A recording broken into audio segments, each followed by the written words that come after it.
Blessings. So glad to see you. Thank you for being here. It's been a while. Just chipping in and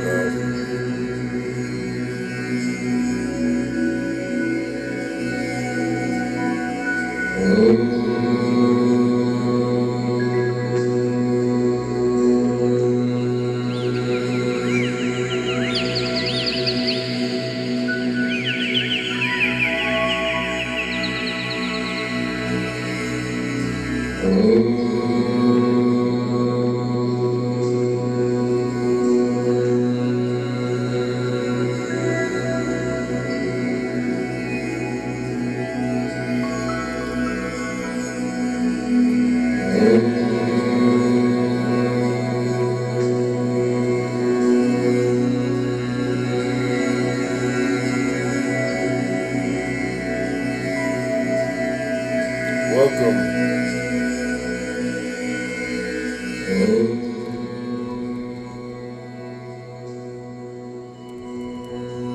Welcome. Welcome all. Welcome. Welcome. Thank you for being here and being present here and now at this moment. Being that you are here, you have entered Shakti's portal.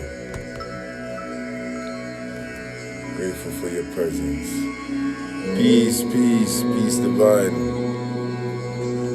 Glad for your presence. Just waiting for a couple more people to come through. If not, we just move forward with the topic at hand, which is karma. So many of us talk about the law of karma, but I'm going to be coming from I'm going to be reading from this book, which is The Light of Egypt. Highly recommended. Highly recommended, my people. The Science of the Soul and the Stars, and this is volume 1 and 2. Breathless Mahoney, Kumbaka, Breathless. Thank you for being here.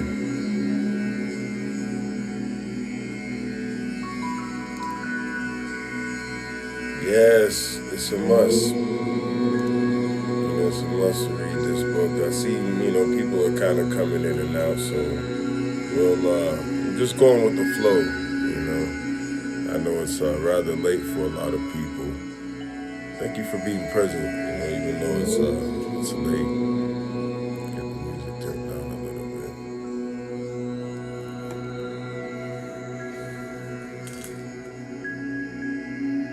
bit. So I'm reading from chapter 3 of the same said book, The Light of Egypt. So, show it once again.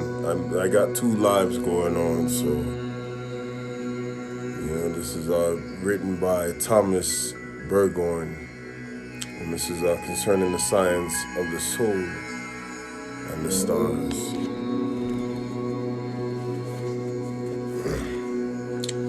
If we're ever to know anything clearly, we must be released from the body, that the soul itself may see things by themselves as they really are. Socrates.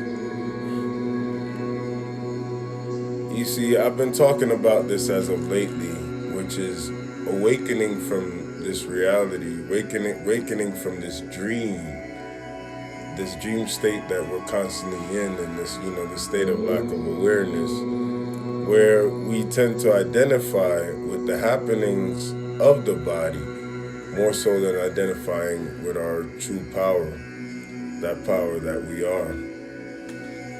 So that's part of why I'm reading this, and just, for us to understand karma and how karma comes from desire. Desire is the root of all karmas. As we begin to desire things, desire to be as we desire, desire itself, notice desire, fire, there's a similarity, there's a connection, and that fire, is that will, that drive. But we must remember that it emanates from the ego, and it can keep us away from our true divine connection. I'm going to continue on reading.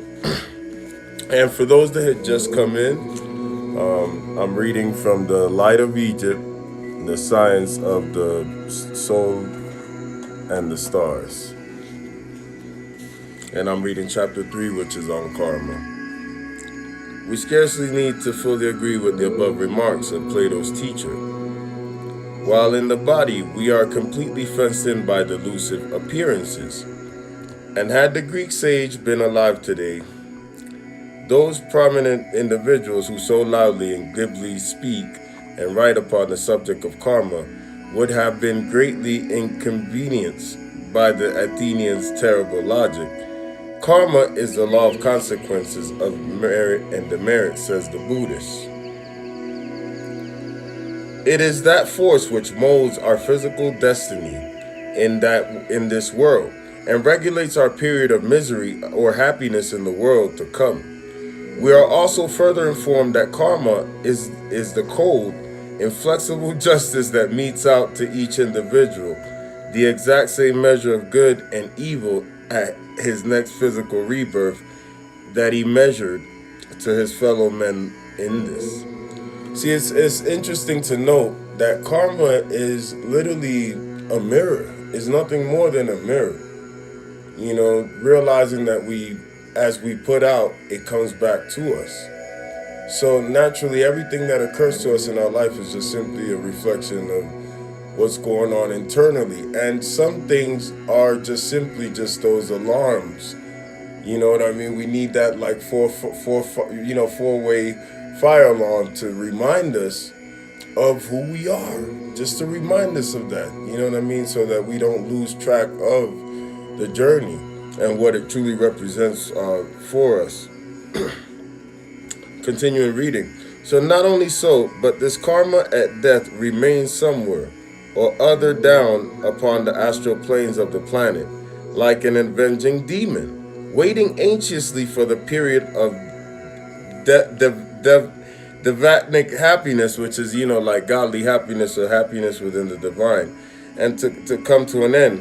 And in order to reproject the poor unfortunate soul once more into the magnetic vortices of material incarnation, where its load of bad karma hanging like a millstone around its neck, it will, in all human probability, generate a still greater load of this theological dogma. And consequently, at each rebirth, it will sink deeper unless the spiritual ego can bring it to some consciousness of its fearfully sinful state. How this may transpire is not satisfactorily explained. If the human soul only receives punishment for the sins and the wrongs it has inflicted upon others during a previous life, then surely the soul, when it first became incarnated, must have started on its human journey without any karma to suffer for. One is naturally led to ask then how it first began to commit sin. This is interesting. For we are distinctly told that we now suffer at the hands of others is only a repayment for our past sins, which is not true. That's the whole essence of this.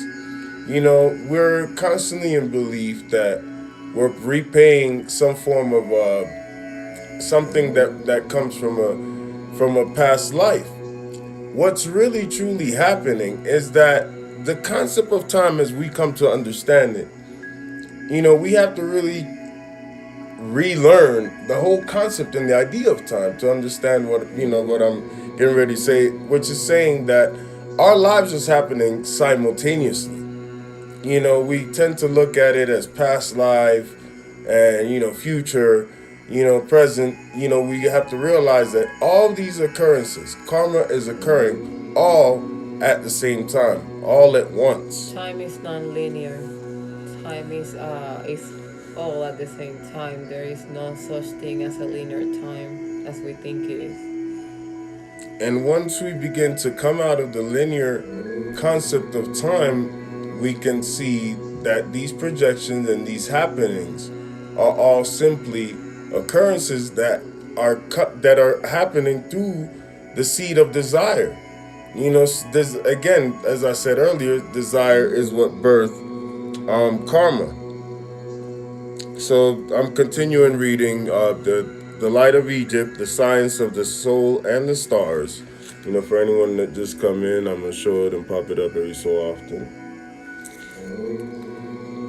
Okay. If the human soul only receives punishments for the sins and wrongs it inflicted upon others during a previous life, then surely the soul, when it first became incarnated, must have started on its human journey without any karma to suffer for. So anyway, sorry, I'm kind of rereading what I read earlier. Let me find my place. So one is naturally led to ask, that's where I was reading from. Then how first it began to commit sin. For we are distinctly told that what we now suffer at the hands of others is just a repayment for our own past sins. If then we had no past sins, we sure should perfectly be free from trouble, right? We are distinctly taught that the first or pre-Adamite men, those of golden age, were perfect.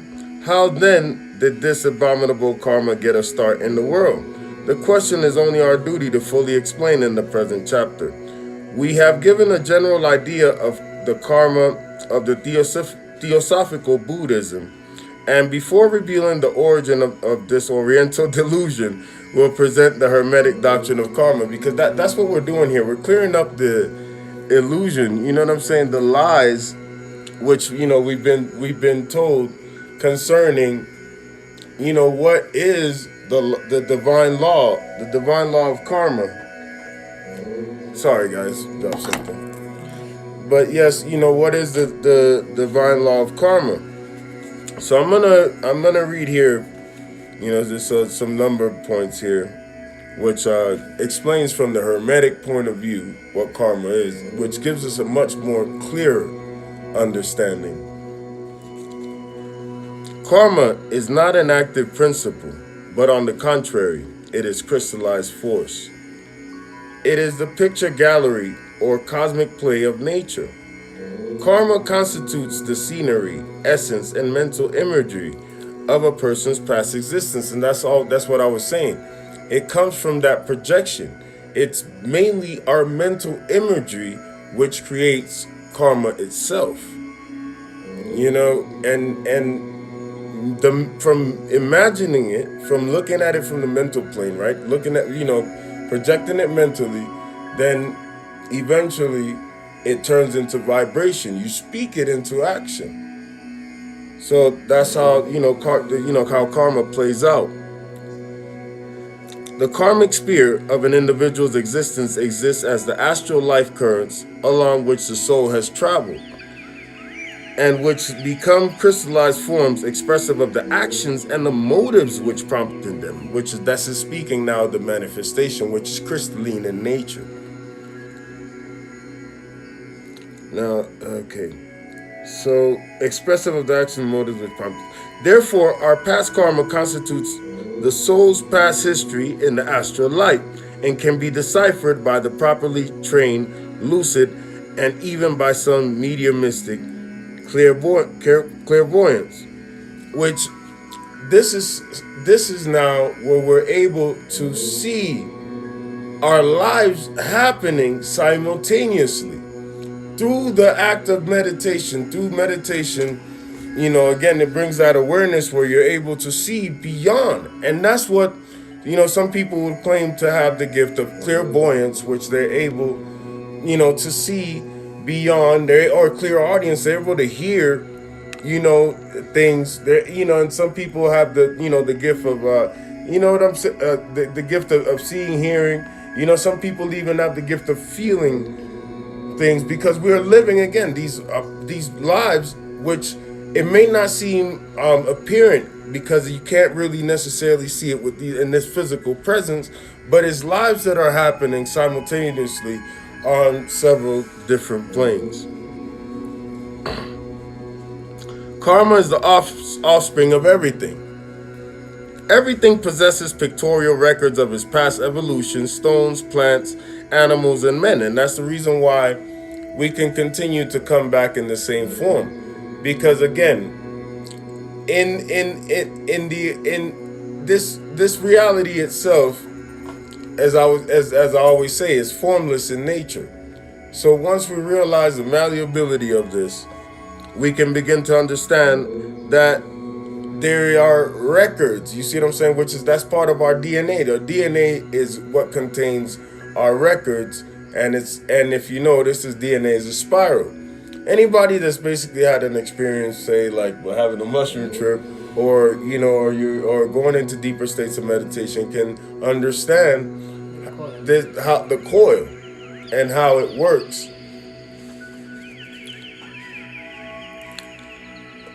It's by means of this karma that the psychometric sensitive can read the unwritten past of small karmas.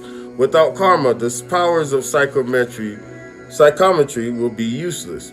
On a grander scale exists the karma of moons, planets, suns, and systems, races of men, species of animals, and classes of plants, and also evolved special racial karmas which constitute their astral worlds. So in understanding this, every bit and piece of our karma, we chose it. These are the programs which the divine created for all of us to build our reality, because we're given the tools. We just simply don't look at it as tools, but we're given the tools, and that's what the spirituality that we all have come into is, and it provides the tools for us to be able to be the cultivator of the divine garden. And what I mean by that, that might say that's a parable, obviously, but what I mean by that is that we become the gardener, we become the farmer. You see what I'm saying? And in that sense, our harvest is harvesting our divine fruits, that come from the divine tree of life, which we'll explain later in another video about the tree of life. But I know some of you already are onto this, so it wouldn't necessarily be so much of explaining anything new. Now, the harmonies and discords of cosmic evolution generate their special karma, just the same as thoughts and emotions produce corresponding reactions. Karma is absolutely confined to the realms of astral light, and consequently is always subjective. Therefore, karma can exist as only as the soul which generates it is attached to the same planet. So for karma to exist is really based on how strong we believe in the projection, or how strong we want our projection to manifest itself. The law of karma, again, is subjective, so it literally submits itself to the divine will, and that's what we as divine creatures, we are the divine creators. You see what I'm saying? And that's our role, to constantly to create, to take this reality and make it what it is.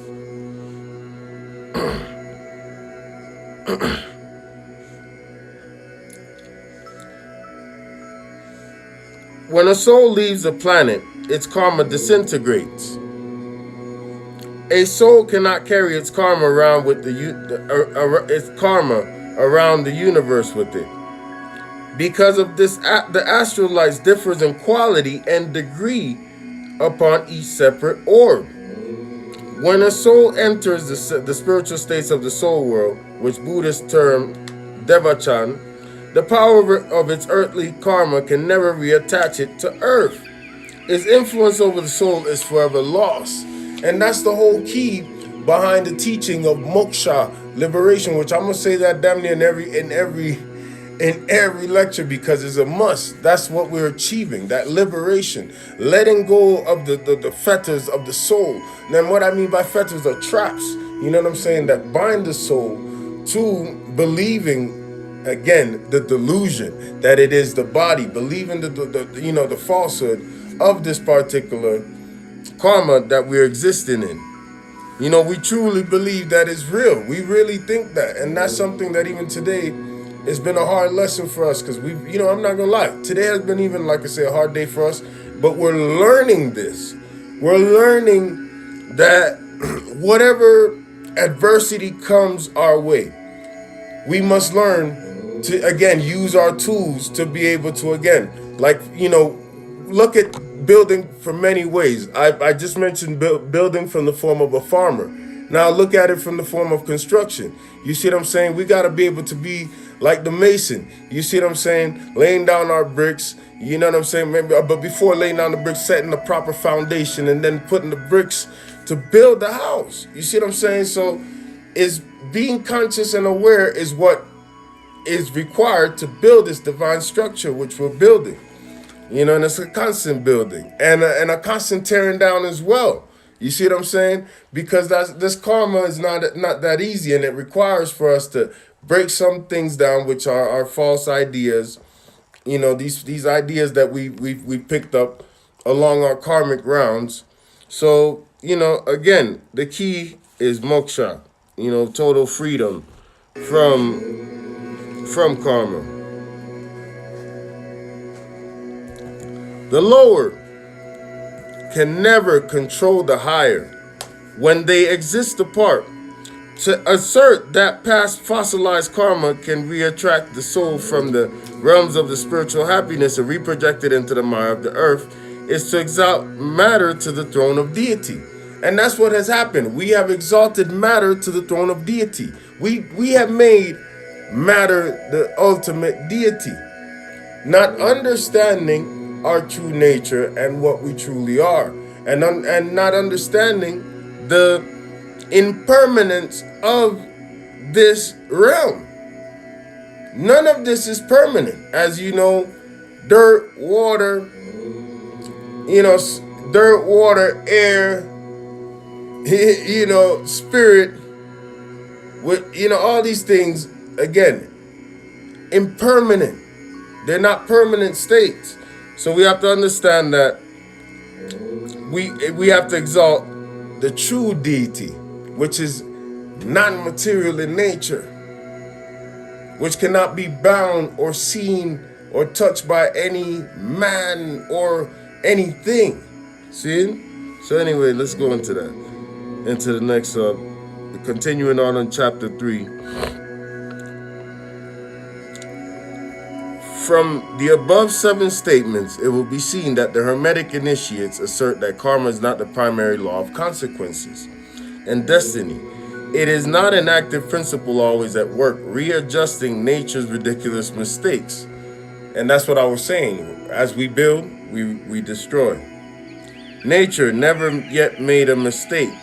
On contrary, karma is shown to be a result, the subjective outcome of innumerable laws and forces, and in this life, it is utterly powerless to either effect good or evil, so far as our destiny is concerned upon the external plane, but upon the interior plane, that is upon within the astral sphere of the disembodied soul world. This karma becomes the book of life, from which all of actions in the world are judged. At death, and this is again how the law of Mayat comes into effect.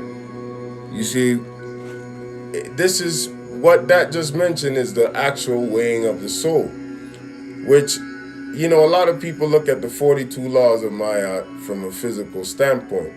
And when, I remember getting into the knowledge and receiving the Hekau, the divine word, and, moving forward in the wisdom, I learned that the weighing of the soul is actually a matter that happens, again, with the soul. So did the soul do these things? It's not necessarily a physical thing, because some people will look at some of the laws and think to themselves, well, I keep all these laws of Mayat, so I must be holy.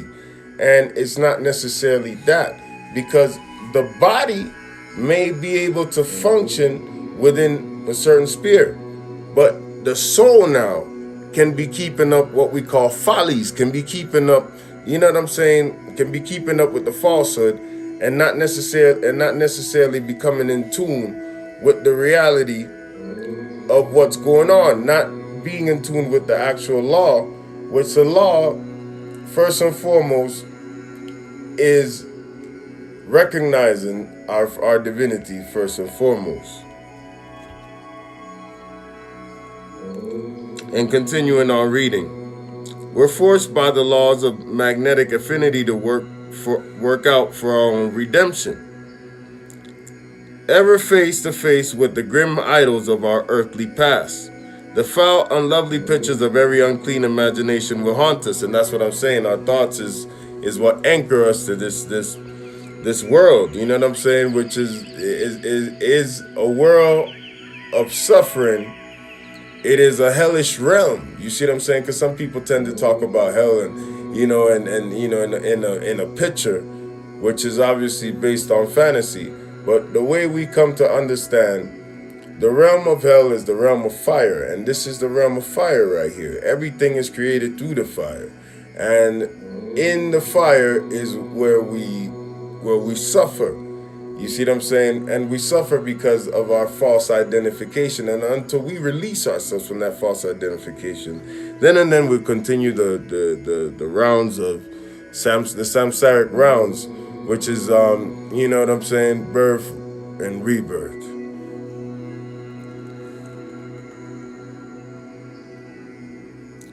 The following unlovely pictures of every unclean imagination will haunt us in the very souls of, and set our very souls aflame with the consciousness of every injustice and wrong we have committed. The only redeeming feature will be good karma, the kind, unselfish thoughts and noble aspirations we have evolved. All are true. Unselfish love for our fellow creatures will spring up like flowers at our feet, and help to aid and brighten our path upward and onward through the spheres of purification and purgatory.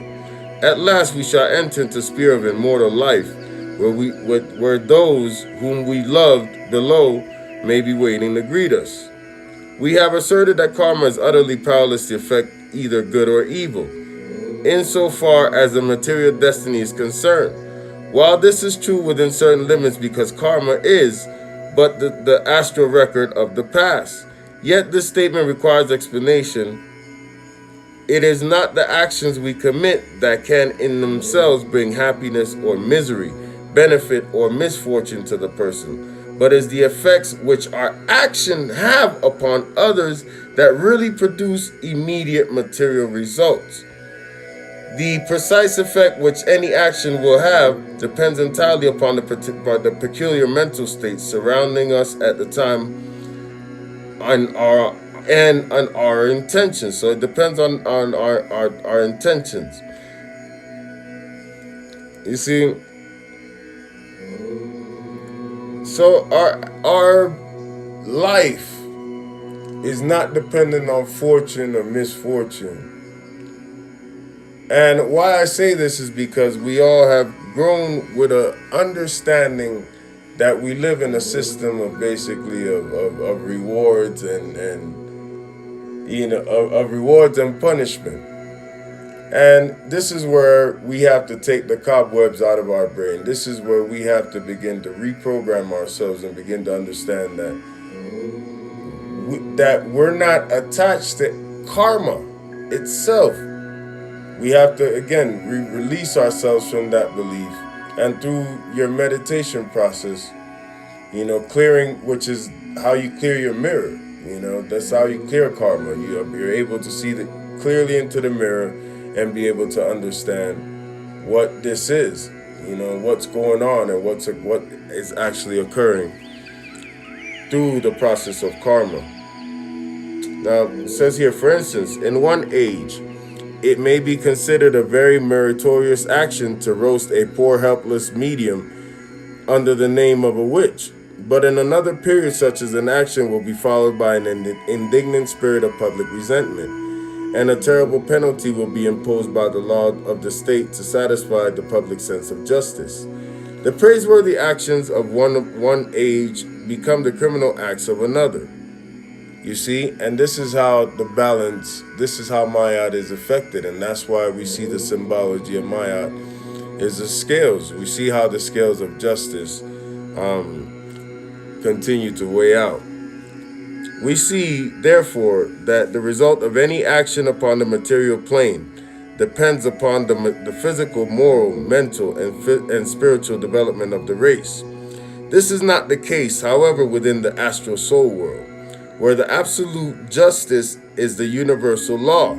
The mighty hero of 1,000 fights who dies, surrounded by all the pomp and vanity of the public worship, comes face to face with the fearful reality that he is, nevertheless, a blood-stained murderer, and as such, he must work out his own salvation amid trial and suffering. His purgatorial state will depend in a great measure upon his motives and the consciousness of his earthly actions. If he was a true patriot who fought against cruel oppression simply for the love and liberty of his country and people, his conscience will deal very lightly with him. But if love of fame and material glory were his chief motives and constituted the greater part of his karma, then so much the worse for him. You know, we all hear the saying, you know what I'm saying? Whereas the more money, the more problems. So, you know, and that becomes true in essence, because what happens is eventually in these material rounds, we become attached to the act of, you know, of getting rich and, you know, allowing fame to creep up and, you know, some of these things which may help you balance the scale. You know what I'm saying? Because I'm not against riches. I'm not going to say that. I'm going to say that for the record. But what will happen, what I am against is the taintment of the mind, or where it takes over the soul so much that it becomes the obtaining of such means become the only thing that we focus upon. You see what I'm saying? So it's all about our focus, you know what I'm saying? You know, where do we put, you know, where we put our heart, that's where our treasure is.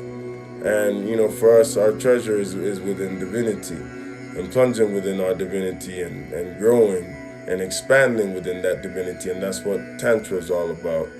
You know, in addition to what I explained yesterday concerning Tantra, so many things we could say, but that's what we're doing is, you know, growing, expanding, and moving forward. Thank you very much, The Flowering. I love your name, by the way, because that's what we're doing.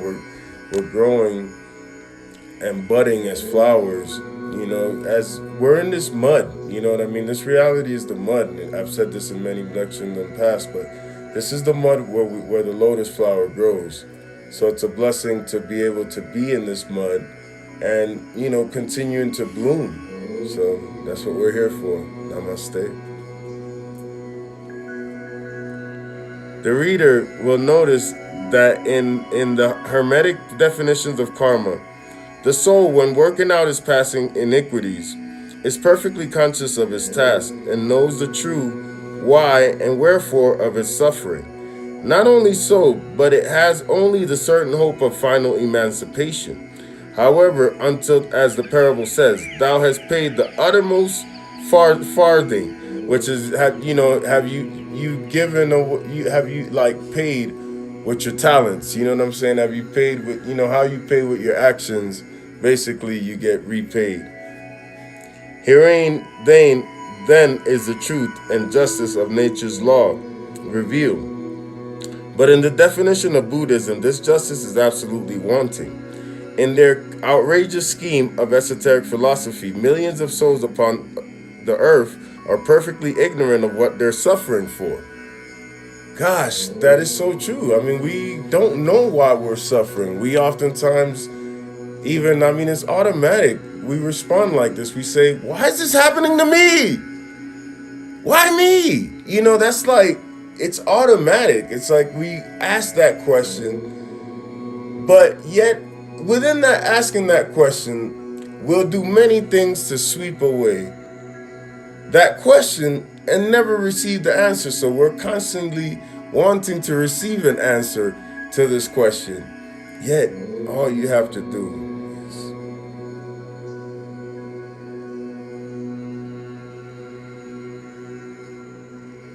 within the silence, the answer is there.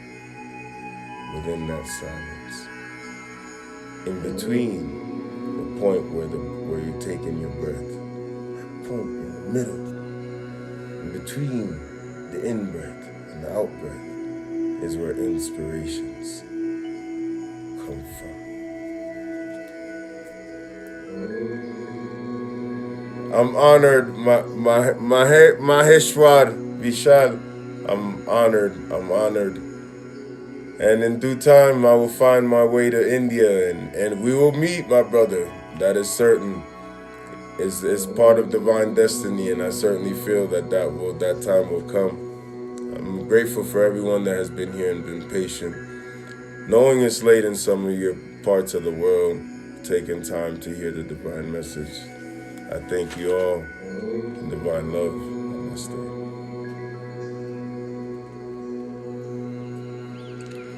So I might have lost my place here, people. Okay, I got it back. Herein, then is the truth and justice of nature's law revealed. But in the definition of Buddhism, this justice is absolutely wanting. In their outrageous scheme of esoteric philosophy, millions of souls upon the earth are perfectly ignorant of what they're suffering for. They are ushered into the world for the purpose of undergoing the fiery torments of the old fossilized karma. So that's what happens. We get caught up with that old fossilized karma. We think it's real again. So we're constantly believing it. So we're like acting upon it, just constantly reacting. And that's what we become. We become lifeless vessels in a sense, because the only thing in us is mainly the breath of life, but the spark of our soul has gone out due to our ignorance.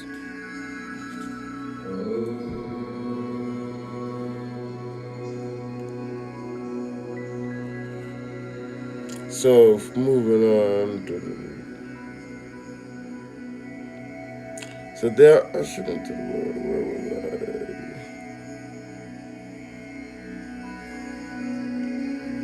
I? Ignorant of the fact, right? Okay. How can the average mortal can the average mortal work off its bad karma when he does not know that he has any, nor what he's working or suffering for? We don't know what we're working for. We really don't. We just work. Work becomes an automatic action. We just get up in the morning. We have our little morning ritual. We might drink, a little coffee for some, or, for some might be whatever. You have your morning rituals. Then you go on and you move on to the work world, or whatever it is that you may do to be able to sustain yourself. Whether it's going into the work world or whether it's teaching yoga, but still going out into the hustle and bustle of the world. And then in that hustle and bustle, how can you really listen to your own voice? How can you focus internally when there is so much noise in this world, in this rat race? And that's the noise that we're constantly listening to and paying attention to. So how do we know what we're working for, suffering for? If we cruelly abuse a dog when it's full grown for some offense it committed when a puppy, it would be considered an outrageous place of cruelty, because the dog would be perfectly ignorant of what punishment was for. The same may be said of inflicting punishment upon the material man for some forgotten offense of his infancy. The reader should ever remember that no punishment is just when the one punished is ignorant of the cause. Punishment under such circumstances not only ceases to be just, but becomes diabolical injustice. The common justice of humanity condemns such a proceeding. If this is true, how much more severe must be the condemnation of that justice which is divine? At this stage of our subject, the student will doubtless ask, if human suffering is not the result of previous karma, what is the real cause of so much misery in the world? To this we reply, human suffering is the result of innumerable laws, which are based on the laws of nature, which in their action and reaction produce discord at certain intervals in the scale of human development. For all practical purposes, they may be classed under two heads, as primary and secondary. The primary cause is that of racial evolution. Each round of each race of the round of human beings requires different external conditions in order to evolve its chief attributes. For each round and race becomes the special means by which a certain one of the soul's attributes is rounded out or developed. Let us illustrate. The first or primal race were those of the Golden Age. They were a purely ethereal race of beings that cannot be strictly classified with what we know of humanity, nor can they be said to have been really incarnated in gross matter at all. For this reason, their penetrative power was very small. Hence, though highly spiritual, they were correspondingly simple. They lived an ideal life amid semi-spiritual surroundings. The second race, that of the Silver Age, penetrated deeper into the matter of their Golden Age forefathers, and their bodies consequently become more dense and less sensitive toward the termination of this race, and the beginning of the Third or Copper Age. The equator of this racial arc was reached in the descending scale. Here it was the first murmurings of a mental storm began to manifest themselves. Emigrations and partings took place with what had previously been a united people. Lost my place. I need a little bit more light.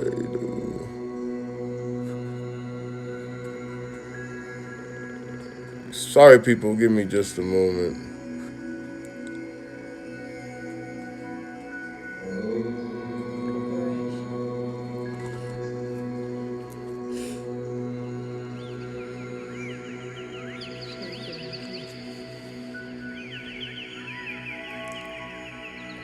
Yeah, united people and consequently separate national interests began to evolve. Sorry, people. So what it's speaking of here, is when we began to divide ourselves as different nations. These ideas were, again, for us to begin to protect, say, our ego's interest, basically our tribe's interest, where we wanted to formulate laws which were derived from the laws of nature. But what began to happen with us as man is that we were not even in tune with those laws, which we created, again, out of the laws of nature. So nature itself began to suffer, form a disbalance. And this disbalance is what's occurring, to this day. We're in that state of disbalance and ignorance and of lacking understanding. When our earth reaches the equinoctial points of the years, storms and tempests abound, which is right now. These are the times where the storms and tempests begin to abound. If you look at the skies and look at what's happening out there, we're seeing this occurrence. Upon a higher plane, it is the same with the progress of man around the cycle. With the copper race, a still further descent took place. A still greater increase of self-interest was involved. Now we're all caught up in our self-interest. We're caught up in our ego. Now we're looking in the mirror. Now we're sculpturing our bodies. Now we're beginning to project ourselves according to needs and wants that are not necessarily based on the soul, but again, based on egocentric needs and wants. From the national was evolved that of the family. Kings ascended thrones and sacerdotal systems were formulated. Sacerdotal system, which is priesthood. You know what I'm saying? Kings begin to ascend thrones as we begin to get into, our ego selves, and then we begin to have priesthood, which, as we know, take a time to explain, but priesthood is the main reason why religion has become completely ineffective. Because again, the priesthood is based on men that were supposed to follow nature's laws, yet they broke nature's laws. So that's why we're having a disparity where we begin to not see where the spirit, where things of the spirit are and things of the terrestrial realm, which is the earth realm, is. The strong began to assert their greater force, and the weak gradually sank into subjection. So this is how we have slavery, my people. You see what I'm saying? And it doesn't mean that they were strong in the sense of spirit. What they were is egocentrically more stronger and more domineering. And through that domineering nature, they were able to take over many nations, rob and pillage, and create traumas, with unspoken traumas, which most nations still to this day, some of them still suffer, because of this particular act of subjection. A still further descent, continuing reading. A still further descent, we come to the fourth race, the bottom rung of the cyclic ladder, which is where we are right now. This is the age of Kali Yuga, the age of darkness, the age of ignorance, where man simply just knows not itself at this moment, and which is the Iron Age. This was the turning point of the 7 races wherein the soul attains its greatest penetrating power. Spirit can descend no lower. Kings and their priestly counselors became the true despots, and the people were helpless and oppressed. Next becomes the higher evolution of the 5th race, beginning at the end of the 4th, that's where we are going into, that's where we are headed at this particular moment, getting out of that 4th evolution into the 5th, you know what I'm saying? And that's why we hear the talk of going into the 5th dimension.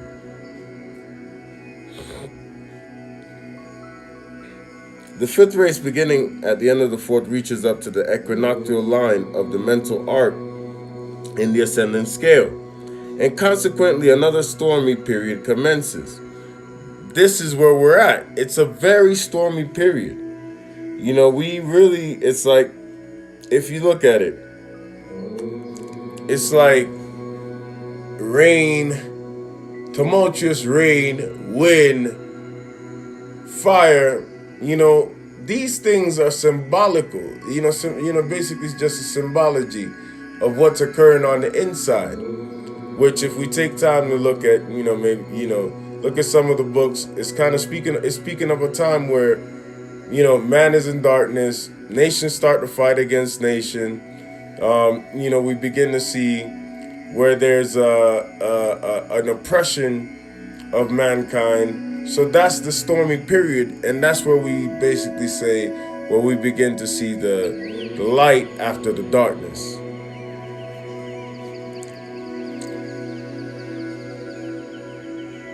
All is strife and turmoil, which it is. It is the struggle of the oppressed against the oppressor, which is right now, that's the theme. You know what I'm saying? If you look at how people are feeling a certain way about the current status quo. They're feeling a certain way about the system, so they're rebelling. They're getting up and fighting and saying, hey, let's take up arms and do this and do that. So that's the times we're living in. We're tired of the bullshit, basically. So that's what this is highlighting. It is not the gentle mental storm of the silver equinox, because the spiritual period of light had preceded that era, but it is the storm of war and bloodshed, of a fierce democracy battling for the divine rights of man against the usurped authority. It is thus, because of the Iron Age of oppression that preceded it, we are at the present day passing through this fearful equinoctial period. The 5th race is coming to a close. and already forerunners of the fifth race are among the people, aiding in the spread of glorious truth, which is all of us that are present and have been present in this live right now. This is our opportunity. This is where we are at. We are here spreading glorious truth, and serving the divine purpose. And that's why we're continuously here with open ears and just an open understanding to be able to receive this light and this knowledge and to give it, imparted to the world, which is much needed. You know what I'm saying? These are waters which a thirsty needs. You see what I'm saying? And right now, if you look at the age of Kali Yuga, it's a very thirsty age. Bloodthirsty, all kinds of thirsty. It's a thirsty age. Long story short, you know what I'm saying. So we're constantly given those waters to refresh the soul and bring the soul to its original stillness. A spiritual, intellectual, and scientific awakening is now taking place. All peoples of the world seeking truth and justice. While the scientific world is producing miracles in their efforts to annihilate time and space and solve the many hidden mysteries of life, the sixth race of human beings now externalizing here on Earth will develop intuition as a sixth sense, which we're seeing that. Our intuition right now is increasing, my people. You're seeing that. You're feeling it.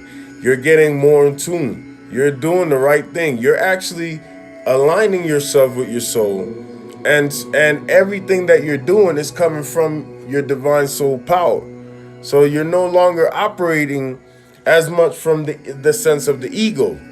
And that's what, again, this growth is all about. It's coming out of that trap of the ego and of karma and moving forward. Perception through spiritual sensation and learn consciously to use it in their daily lives. They will intuitively know a thing without any material evidence to support their knowledge. So we'll begin to learn without books. We'll begin to intuit knowledge. We begin to connect with our divine self through connecting with our soul. The book's name again is The Light of Egypt by Thomas Burgoyne, which is the science of the soul and the stars. For anybody who missed it, DNA. For anybody who missed it, this is the book right here. And hope I didn't miss my words. You were here, down. Sorry. Yeah, I was right about it here. So we'll begin to know things without any material evidence to support our, the knowledge, and you begin to find the truth upon application or verification of the information received. The secondary causes of human suffering are man's ignorance and reactions to his animal nature, which is very important to note. We're coming to the end of the life, so I'm explaining this right here. As I did say this earlier, we react to our animal nature, we react to our lower self, which again is so strong that it creates a delusion upon the soul and we begin to believe it, right? And so everything again is based on that reaction. I don't know, needless to explain that. So that is to say, man makes the conditions that are necessary for his progress by alternatively struggling with and yielding to his own material desires. But for this nature and the experience of the soul gains thereby, material incarnation might be dispensed with. The state of suffering depends upon the race, as stated, but the effects of that suffering are an exact fulfillment of Mother Nature's requirements. Mighty causes produce mighty results, let us say, and vice versa. This law is absolute. To every action there is an equal and opposite reaction. Every spiritual atom of life is the direct result of a cause. These atoms differ in power and potency as the stars differ in magnitude. Nature's aim is for diversity, in spite of the apparent fact that all the forces are ever striving for equilibrium. Nature's end is the very opposite of equality, for in the grand ultimate aim of every force is the production of variety. The only real difference is in any of her infinite numbers of parts is that of polarity. For instance, the only difference between the Hottentot and the intellectual genius of modern civilized society is that which marks off their souls' respective polarity. It is only a question of personal opinion as to which of the two is the best and the wisest. The civilized shams and personal adornments of society may be more than counterbalance the crude decorations of the savage. Sorry, the counter may more than counterbalance the crude decorations of the savage. Excuse me, people. The false theology and the cant of orthodox religion, combined with many erroneous theories of so-called science, may more make up for the barbarian ignorance. For many savages are more learned in the real laws of nature than some college professor. So, we are more learned in the true nature of divinity, in the law of nature, than most of the so-called scientists, most of the so-called teachers. And this is not to exalt ego. It's just that our understanding of things are intrinsically connected to the atoms and everything that creates the universe around.